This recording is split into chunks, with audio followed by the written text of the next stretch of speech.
We are surrounded by technology. We carry these computers in our pockets. We have smart appliances. Our cars are connected to the internet. It is hard to touch anything that isn't somehow a smart device. And experts are telling us that being surrounded by this technology is actually changing the way that we interact with the world and the way that we think. In particular, I have read several articles that assert that the general population is losing its facility for using a conventional map because we are so reliant on the maps that are installed in our phones and in our cars. In fact, some of the studies go so far as to say it's not just a matter of map reading that has fallen into disrepair and disuse. It is our actual ability to orient ourselves in the world, to know whether we have just turned right and then left, and if we were headed north or west or east. That all of those abilities that human beings have relied upon for eons are already diminishing in this short amount of time in which we have given over our directional sense to these devices that we carry around with us or which are installed in our cars. You know, maybe my own sense of direction is not as good as it used to be because I too will rely on my phone to get me places where I'm going. And frankly, sometimes I will take the easy way out and I'll punch in an address even to a place that I've been to before that I really don't need the help with, but you know, it just makes it easier to think about other things than to worry about where that turn is, you know? And so maybe it's true. Maybe I wouldn't recognize where the turn was if some voice in my ear wasn't saying, turn right here or turn left in 200 yards. I'm not sure if I've lost my sense of direction, but I do know that my general mental decline has been accelerated in one respect for sure with the advent of the technology that I rely upon and which I'm happy to have. Now, 1,000 years ago, when old codgers like me watched television, we had to keep track of the characters and the plot development from week to week. So, you know, if Mannix had gotten in trouble last week with some bad guys, and that show was being continued as a story this week, it was up to the viewers to kind of carry in their heads a sense of what Mannix was up to. And so that when he jumped in his little fastback Mustang and tore off after the bad guys, you'd remember who the bad guys were. You'd remember why, in fact, he was in trouble with them. Well, we no longer have to do that. We can watch a whole season of Mannix. Actually, I'm not sure if you can watch Mannix on streaming services, but if you can, let me know, because of course I wouldn't mind watching Mannix again. But if Mannix is on, you don't have to keep track of what happened last week, because no sooner does episode 1 end, but that episode 2 is rolling up right behind it. And so one can sit passively in one's grandpa chair and just watch episode after episode and never worry about the continuity of the plot between the shows. And so I know that I have gotten kind of lazy about this. And so if time does elapse between the time that I watch the beginning of a show and then the end of it, or if I watch one episode and then some days go by before I watch the next episode, I'm pretty clueless as to what happened last time. And I have to rewind my way through until I can remember who's who and what they were about. And so you may not be as decrepit mentally as I am, but I'm going to help you out, because today in our Hebrew scriptures, we pick up kind of in the middle of a story. It's a story you've heard before. It's a story you're familiar with, but let's bring us up to date. Let's take a walk back with the rewind button to get to how Abraham and Sarah have this experience of being the hosts to these mysterious guests of theirs. Back in chapter 12 of Genesis, God calls Abraham and says, leave your home, leave your family, leave everything that's familiar to you, and I'm going to take you to a place that I'll let you know about later. And when I get you there, you're going to be blessed. And in fact, I'm going to make of you and your wife Sarai a mighty nation. You are going to be the parents of so many offspring that all the nations of the world will be blessed in you too. And so that was the story that begins the saga of Abraham and Sarah. It is a story of traveling in faith and listening to God's promise. And part of God's promise, in fact, a key part of God's promise, is that they would have children. Plenty of them. In fact, God tells Abraham, go out and look at the starry sky. Go count the sand on the shore. You can't do it. And neither will you be able to count the number of your ancestors. That's how abundantly I'm going to bless you with progeny throughout the generations. Time has passed. Lots of time has passed since Abraham and Sarah left their home in Ur of the Chaldees, that's in Iraq someplace, and wandered through Canaan and took a left-hand turn into Egypt and came back towards the Promised Land.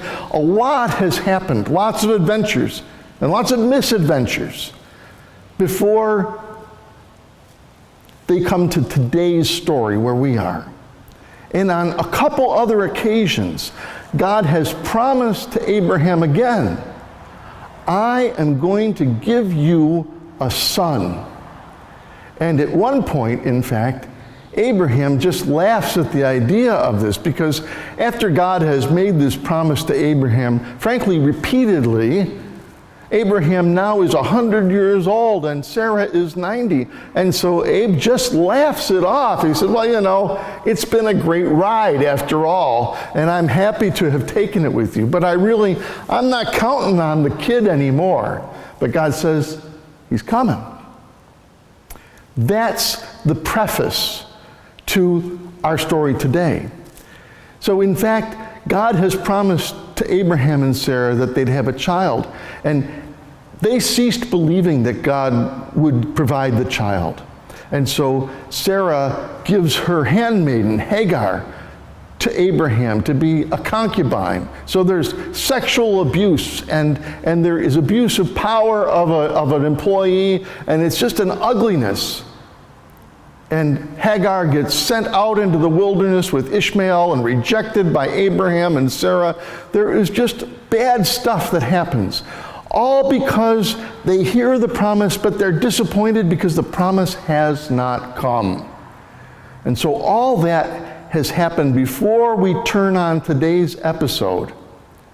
And Abraham is taking himself a little siesta outside of his tent, and he sees strangers appearing to him, and he offers them an extravagant welcome, complete hospitality, literally kills the fatted calf, right? And offers them yogurt and milk, and tells Sarah to go make bread. And I'm telling you, not like a loaf or two, but like a bakery's full of bread. It is an elaborate act of hospitality that Abraham and Sarah offer to these visitors. And in the course of their visit, they repeat once more, and we know that they are in fact the representative of God, a manifestation of God somehow. These visitors speak on behalf of God, and they say to Abraham, you're going to have a child. Not just someday, not just in the distant future, not this whole business of, future generations will be blessed because of you. I'm telling you, you're going to have a child, and in just about as much time as it has to take to make a baby. So about 9 months from now, if I were to come back, I would see your child. And we're told that Sarah, who's hanging back, remember, this is a woman in a patriarchal society, more patriarchal than ours, and so she's hiding at the entrance to the tent, and she hears this, and she says to herself, I don't think so. I'm 90 years old. I am not going to have any more babies. And Abe, he's 100. He is not going to give me any more babies. So Sarah laughs, just as Abraham had laughed. And she laughs because it's laughable. Because it's absurd to think that this couple is going to have a baby. They are long past the age of their fertility. But it is also a bitter laugh. Sarah lives in a society in which having children is the fundamental mark of the worth of a woman. And that has been deprived her, this long life of hers. It's made her so desperate that she was willing to think that she could satisfy her desire for a child by giving her slave girl to her husband to impregnate. And so when she laughs, it's not just because it's laughable, but because she's filled with bitter disappointment. It's a scoff. It's a laugh at everything that's gone wrong in her life and all the disappointed dreams that child represented to her. And I suppose it also is a laugh that echoes the laughing that has been done about Sarah. Again, remember, she is a woman in this Bronze Age patriarchal society that valued women only for their breeding abilities.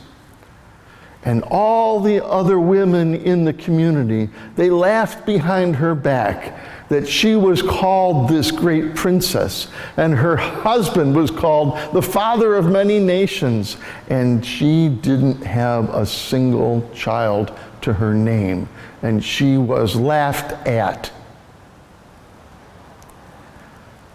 But when the story ends, then she is able to share that laughter with all the people around her, maybe even the ones who laughed at her, because then she has received the fulfillment of the promise. And so she says, everyone will laugh with me. And my child's name, Isaac, which is the Hebrew name for laughter, is really fitting, because at first she laughed at the idea of this promise being fulfilled. She laughed with bitterness at the way her dreams had been disappointed, but ultimately she laughed with joy that the God who had promised Isaac laughter, Yitzhak, is in fact a God who brings joy and laughter in fulfillment of the promise. In the gospel, we read of Jesus sending forth his 12 apostles. And we're told that he gives them authority over every unclean spirit. He gives them authority over every illness and over every disease. And so he sends them forth to do these impossible things. Jesus sends forth the 12 disciples and he says, cure the sick. Okay. Raise the dead, and they don't bat an eyelash, right? Cleanse the lepers, cast out demons, proclaim the good news, and tell everyone who you come in contact with that the kingdom of heaven has come near. Jesus conveys to them the promise that they will act in his authority, and he gives them this ridiculously vast mission of doing everything that he was doing, but doing it times 12 and throughout all the villages of Israel. And he sends them out in utter vulnerability, right? With no money in their pockets. He doesn't even allow them to take a change of clothes, not even a second pair of sandals. And he doesn't allow them to, go to Travelocity and make reservations. They just go where they go. And if there's a worthy house that will receive them, they're to stay there. And if they get rejected, off they go and they shake the dust from their feet.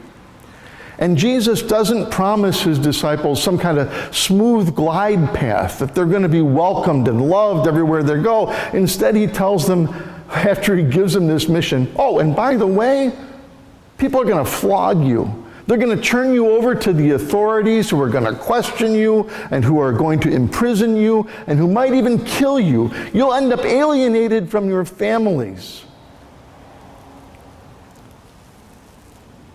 but you're going in my name. And you're going in the power of the Spirit of my Father. And my friends, we are still being sent by Jesus to bring healing, to oppose evil, to declare the kingdom of God that is dawning in our very midst. And when we hear this commission from Jesus, well, frankly, it seems kind of laughable, because have you looked at us? Have you noticed us? We don't have the skills to do these things. We don't have the maturity to do these things. We don't have the eloquence and the organizational powers to do these things. We frankly do not have the spirituality and the love of God to accomplish these things. We are very weak vessels into which God has poured this promise of the kingdom of God being spread throughout the whole world. And so we feel, I feel, like Sarah and Abraham, that God is expecting us to give birth when here we are, well past our age of fertility. God is inviting us, in fact, commissioning us to go forth and change the world and be agents of justice and peace when we know ourselves to be inadequate to the task. And so, like Sarah and like Abraham, it's just something that makes us want to laugh. Because it is laughable that we could do this. And maybe to laugh in bitterness, because we're disappointed in what we've accomplished with our lives, that we have not in fact lived up to our potential, that we haven't always been faithful, and we feel bitterly disappointed that the best of us has not always been actualized. And if people really knew, they would recognize that we are not always doing our best and giving our very most.